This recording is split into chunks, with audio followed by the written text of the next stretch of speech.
दिल्ली में आज Congress working committee की बैठक होने जा रही है। इस बैठक में पार्टी के सभी सीनियर लीडर शामिल होंगे।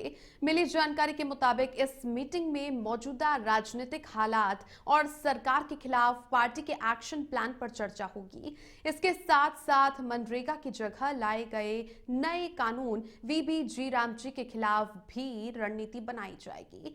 कांग्रेस इस नए कानून के खिलाफ पूरे देश में विरोध प्रदर्शन करेगी। कांग्रेस वर्किंग कमेटी की बैठक में कांग्रेस शासित राज्यों कर्नाटक, तेलंगाना और हिमाचल प्रदेश के मुख्यमंत्री के अलावा प्रदेश कांग्रेस कमेटियों के अध्यक्ष भी शामिल होंगे। तो बता दें कि बिहार चुनाव में हार के बाद ये CWC की पहली मीटिंग भी है। ये मीटिंग इसलिए भी महत्वपूर्ण है क्योंकि अगले साल 2026 में असम, केरल, पश्चिम बंगाल, तमिलनाडु और पुडुचेरी में होने वाले विधानसभा चुनावों से पहले ये मीटिंग इसकी रणनीति पर चर्चा होने की भी उम्मीदें हैं। तो आप देखिए जिस प्रकार से जीराम जी कानून समेत कई अहम पहलुओं पर चर्चा आज कांग्रेस पार्टी की ओर से CWC की मीटिंग में की जाएगी और इस बैठक में पार्टी के तमाम सीनियर लीडर्स शामिल होंगे। कांग्रेस वर्किंग कमेटी की बैठक में आपको बड़े बड़े दिग्गज चेहरे नजर आने वाले हैं और ऐसे में ये चर्चा महत्वपूर्ण भी इसलिए हो जाती है क्योंकि जिस प्रकार से आगामी जो साल है 2026 उसमें कई राज्यों में विधानसभा के चुनाव होने हैं और ऐसे में पुरानी जो गलतियां हुई हैं, कहां पर कौन सी जो स्ट्रेटेजी है कांग्रेस पार्टी को स्ट्रांग करनी है, इन सभी पहलुओं को लेकर के चर्चा इस CWC की मीटिंग में होगी। इसके बाद में आगे की जो रणनीति है कांग्रेस पार्टी की ओर से तैयार की जाएगी। बात मौसम की कर लेते हैं। देखिए राजस्थान में तेज सर्दी का दौर जारी है और आज सुबह से जयपुर, सीकर सहित कई जिलों में हल्के बादल छाए रहेंगे और वहीं पर शीतलहर भी लोगों की परेशानी बढ़ा रही है। मौसम विभाग ने राज्य में अगले एक सप्ताह मौसम साफ रहने और इसी तरह की सर्दी रहने का अनुमान जताया है। शुक्रवार को करौली, पाली, फतेहपुर सब समेत कई जो शहर हैं इनमें पारा 10 डिग्री सेल्सियस से नीचे दर्ज किया गया। तेज सर्दी और हवा के कारण धूप में भी सर्दी से राहत नहीं मिली। सबसे ज्यादा ठंडा दिन सिरोही में रहा है और आप देखिए जहां पर न्यूनतम तापमान 3.6 डिग्री सेल्सियस दर्ज किया गया। वहीं फतेहपुर में 4.6 डिग्री सेल्सियस तापमान दर्ज हुआ है। कई शहरों की बात कर ली जाए तो पारा 10 डिग्री सेल्सियस से नीचे रहा है और दूसरी ओर सिरोही सबसे ठंडा शहर रहा और वहीं पर मौसम विभाग के मुताबिक आने वाले वक्त में मौसम तो साफ रहेगा लेकिन सर्दी है और भी ज्यादा तेज बढ़ेगी। तो देखिए चोमू में हुई पत्थरबाजी और उपद्रव के बाद पुलिस की कड़ी कार्रवाई देखने को मिली है। 100 से अधिक लोगों को हिरासत में लिया गया है। वहीं षड्यंत्र की संभावनाओं की जांच भी की जा रही है। ऐसे में राजनीति भी गरमाने लगी है इस पूरे मामले को लेकर। देखिए विपक्षी दल कांग्रेस के प्रदेशाध्यक्ष के बयान पर सत्ताधारी दल ने आपत्ति दर्ज की है। पूरे प्रकरण पर deputy news editor Avanindra Mishra ने गृह राज्य मंत्री जवाहर सिंह बेडम से खास बातचीत की। अमूमन शांत रहने वाला चौमू कल देर शाम उपद्रव के अंदर घिर गया। ऐसे में पुलिस की कड़ी कार्रवाई भी देखने मिली है। पूरे मुद्दे पे जानने के लिए हमारे साथ मौजूद हैं गृह राज्य मंत्री जवाहर सिंह बेडम। आइए उनसे जानते हैं। जवाहर सिंह जी, एकदम से क्या हुआ कि शांतिपूर्ण चौमू में ये घटना सामने आई? देखिए पिछले दिनों आपने देखा होगा सड़कों पर अतिक्रमण के कारण सड़क हादसे बढ़े और कई भाइयों की जान चली गई, लोग हताहत हुए। इसी कार्रवाई के तहत प्रशासन और पुलिस सड़कों पर अतिक्रमण हटाने का काम कर रहा है। चोमू में मुख्य सड़क पर पत्थर डालकर दीवार बनाकर एक अतिक्रमण किया हुआ था। उसको आपसी समझाइश के बाद हटवा दिया गया। पुलिस प्रशासन ने समझाइश की और वो अतिक्रमण हट गया। लेकिन उसके बाद कुछ शरारती तत्व और कुछ षड्यंत्रकारी लोग सक्रिय हुए और उन्होंने उसी जगह पर लोहे की रेलिंग लगाना शुरू कर दिया। पुलिस प्रशासन ने जब फिर मना किया तो उसमें जो षड्यंत्रकारी लोग थे, जो उपद्रवी लोग थे, उन्होंने पुलिस पर पथराव शुरू कर दिया। तो जब कानून हाथ में कोई लेगा पुलिस तो अपना काम करेगी। तो कितनी गिरफ्तारियां इसमें हो चुकी हैं और क्या कुछ आगे एक्शन देख सकते हैं? देखिए 110 के करीब लोगों को डिटेन किया है निश्चित रूप से आइडेंटिफाई किया जा रहा है, और भी कोई लोग होंगे तो उनको भी गिरफ्तार किया जाएगा। माननीय मुख्यमंत्री जी बहुत संवेदनशील हैं, उन्हें स्पष्ट निर्देश दे रखे हैं, कोई भी व्यक्ति हो, कितना भी बड़ा व्यक्ति हो, जो कानून हाथ में लेगा उसके खिलाफ हम कार्रवाई करेंगे। लेकिन आज जब मैंने कांग्रेस के प्रदेश अध्यक्ष माननीय गोविंद डोटासरा जी का एक बयान देखा और उन्होंने कहा कि पुलिस मस्जिद को हटाना चाहती थी, अरे माननीय डोटासरा जी, ये ओछी राजनीति करना बंद करिए। आप एक धर्म विशेष के लोगों को लुभाने के लिए ऐसे उल जलूल बयान जारी कर देते हैं जिसके हाथ न पैर। पुलिस ने आपसी समझाइश से अतिक्रमण हटवा दिया था, फिर वो कौन लोग थे षड्यंत्रकारी जो रात को रेलिंग लगाने गए? कहीं ऐसा तो नहीं है आपके ही दल के कोई कार्यकर्ता हो जिन्होंने उकसाया हो, जयपुर की शांति भंग करना चाहते हो? हमारी सरकार ऐसा नहीं होने देगी। जो भी कोई उपद्रव करेगा, वो कितना भी बड़ा व्यक्ति हो, किसी भी धर्म का व्यक्ति हो, उसके खिलाफ हम कठोर कार्रवाई करेंगे, सख्ती से निपटा जाएगा। तो बिल्कुल हमने देखा कि किस प्रकार राज्य सरकार प्रदर्शनकारियों पे कठोर एक्शन लेने के मूड में है, और ऐसे में विपक्ष को भी यह कह रही है कि इस मामले में ओछी राजनीति करने से बचें। जर्नलिस्ट पंकज शर्मा के साथ अवनींद्र मिश्रा, इंडिया हेड। और चलिए इससे बीच में बड़ी खबर का रुख कर लेते हैं। देखिए, सांभर महोत्सव 2025 का शुभारंभ आज से होने वाला है। डिप्टी सीएम दिया कुमारी इस महोत्सव का शुभारंभ करेंगी। आज से 31 दिसंबर तक सांभर महोत्सव का आयोजन किया जाएगा और इस महोत्सव में राजस्थान की कला संस्कृति से सैलानी रूबरू होंगे। जयपुर पर्यटन विभाग की ओर से इस महोत्सव का आयोजन किया जा रहा है और आज से ही इस महोत्सव की शुरुआत हो जाएगी।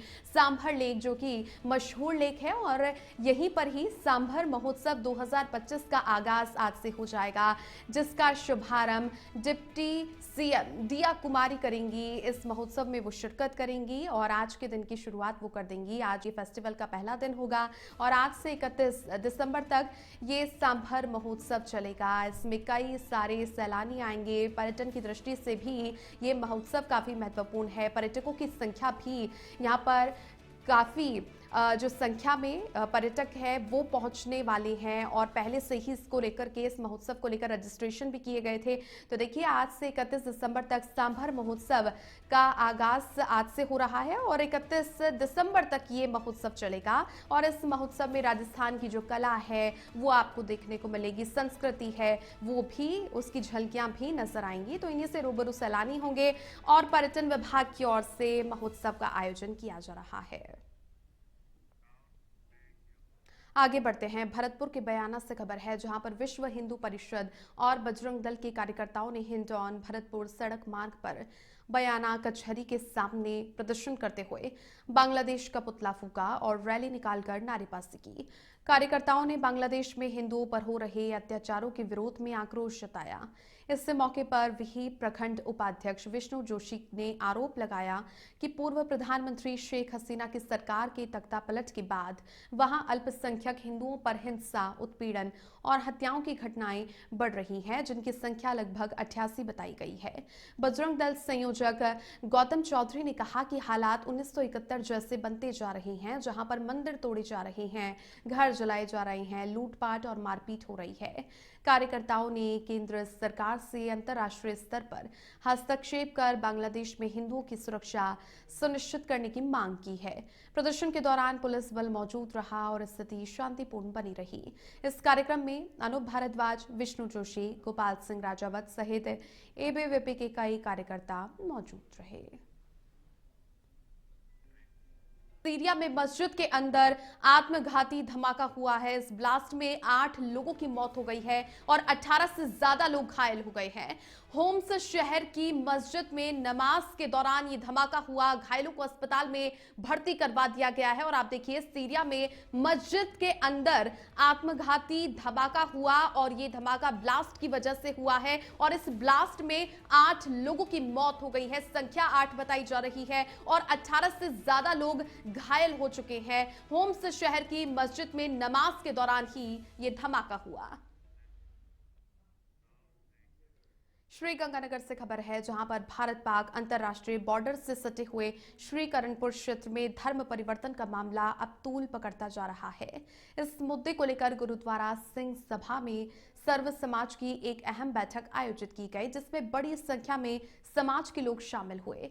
बैठक के दौरान धर्म परिवर्तन में संलिप्त लोगों के समाज से बहिष्कार की मांग उठी और सभी ने अपनी अपनी बातें रखी। इसके बाद में समाज के लोगों ने कस्बे के मुख्य मार्ग से होते हुए रोष मार्च निकाला और आक्रोश जताते हुए थाने पहुंचकर पुलिस प्रशासन से कड़ी कार्रवाई की मांग की। लोगों ने सीओ पुष्पेंद्र सिंह से मुलाकात करके आरोप लगाया कि अभी तक आरोपियों पर कार्रवाई नहीं की गई है, जिस पर सीओ पुष्पेंद्र सिंह ने जांच में दोषी पाए जाने पर सभी आरोपियों के खिलाफ सख्त कार्रवाई का आश्वासन दिया। और उधर बॉर्डर इलाके में धर्म परिवर्तन का मामला सामने आने के बाद सुरक्षा एजेंसियां भी पूरी तरह सतर्क हो गई हैं। डीग नगर परिषद क्षेत्र में विधायक डॉक्टर शैलेश सिंह ने करीब 2 करोड़ रुपए की लागत से बनी विभिन्न सड़कों का लोकार्पण किया।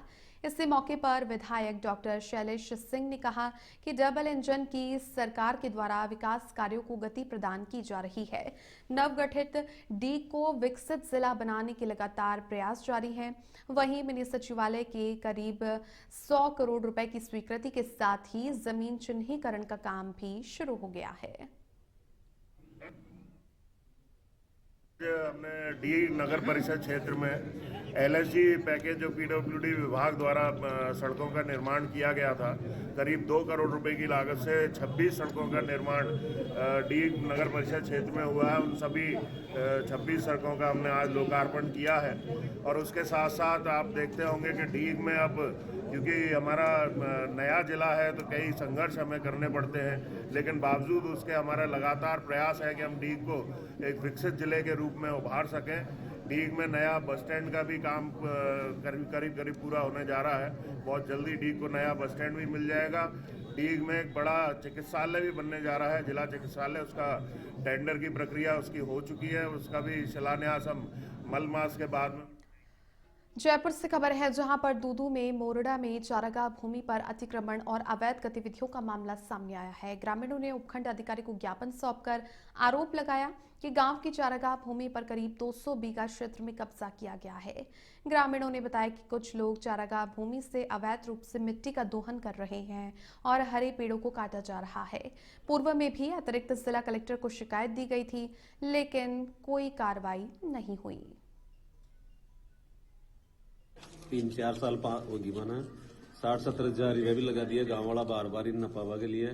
तो पूर्व साइड की जो सीमा है, जिन तो नया जो फेमस हुई ना आपने पहली बार 10-15 साल जब भी हुई हो, तो दो जरीब अंदर कर गया जो भी अमीन साहब है, छोटो कर गया भी नुकसान।